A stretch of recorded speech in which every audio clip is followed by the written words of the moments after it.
Hi Mike, thanks for taking part in this interview today.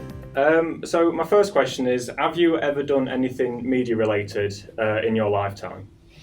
Yes, George. I've going back a while. I taught GCSE media studies when I was a vice principal in a specialist arts college.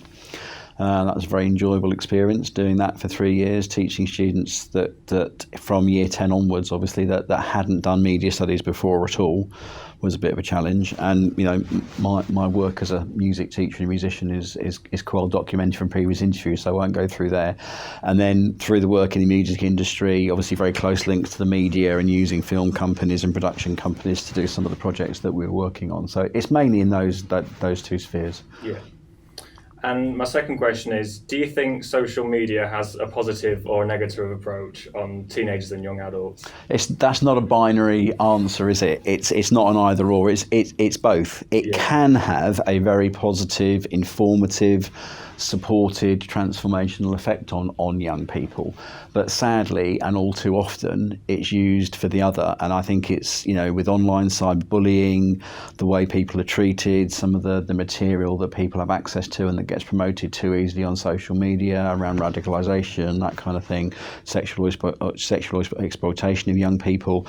So for me, it's a balance. I think it's both, and I think we, as an educational provider, an educational community, a learning community, need to do more to promote and use the positive side of the media, and do as much as we can, as we are doing as a college, to make students aware of the negative side. You can't hide it. You can't say it's not out there. It's making you aware of what that is appropriately, and then giving you the tools to make those decisions for yourselves and the support network if things do go wrong, particularly around cyberbullying, for example. Yeah, it's very true. Leading on to that, do you still buy hard copies of DVDs, music and stuff like that, or do you prefer to use Netflix? I'm old school. I don't have Netflix. I don't subscribe to Sky.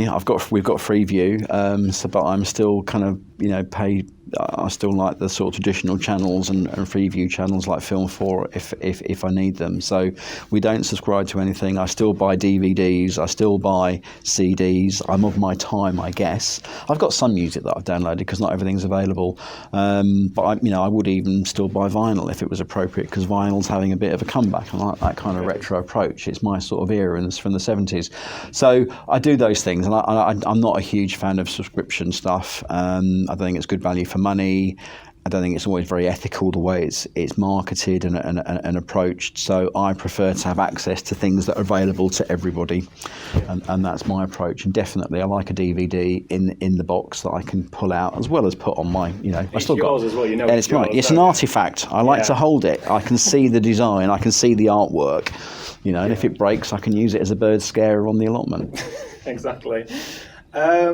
Bouncing off from that, what would be your favourite decade for music, and what's your favourite kind of genre? This is when I'm going to fudge it. Sorry, folks. I couldn't pick a favourite decade. There's music that I listen to from every decade, and in fact, every century, right back from Renaissance and Baroque music right through to contemporary classical music. But I guess if I, and I've got my CD collection spans those eras, including really up-to-date stuff, Stormzy and, Dizzy Rascal, other stuff, maybe not that recent Dizzy Rascal, but, some of the grime artists as well. But I guess if I had to nail it, it would be that period, late 70s going into the 80s, with artists like Al Jarreau, Earth, Wind and Fire, the sort of the jazz funk era, moving into the acid jazz era of the 80s. That's kind of my thing. And if I had to listen to anything, it would be those kind of artists. Yeah.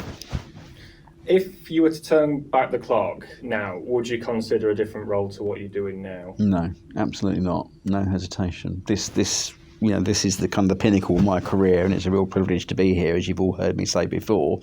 I love this job. I love this place. We've moved the whole family up here to kind of make this work now logistically for us, longer term. So no, this is the job. This is the career, and it's a real privilege to still lead the college, particularly through this challenging pandemic scenario, which I know we're going to come on to in a minute. But no, I wouldn't change anything. I think everything that kind of I've done over my career and the experiences I've had and the people I've met and I've had the privilege of working with has kind of given me the skill set and that breadth of knowledge and arguably wisdom to kind of lead the college through this next stage of its development.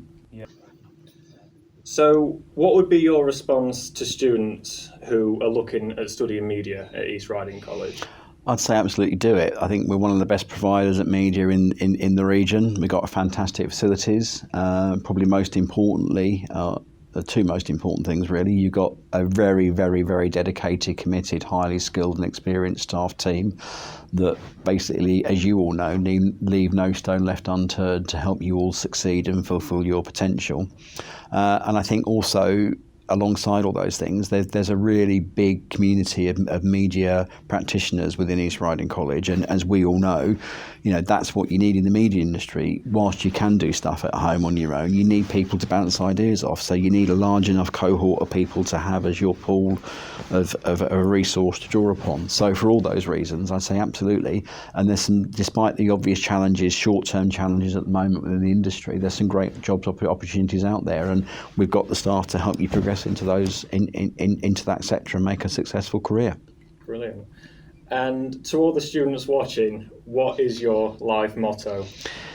Probably one that you always leave the hardest question to the end, don't you? But I think for me, the one that I would, and I must look up who actually said it, and it's probably anonymous anyway. But there's a famous quote that most people remember the first bit of, but not the second bit. So here's the whole thing: live every day as though it's your last, but learn every day in case you live forever.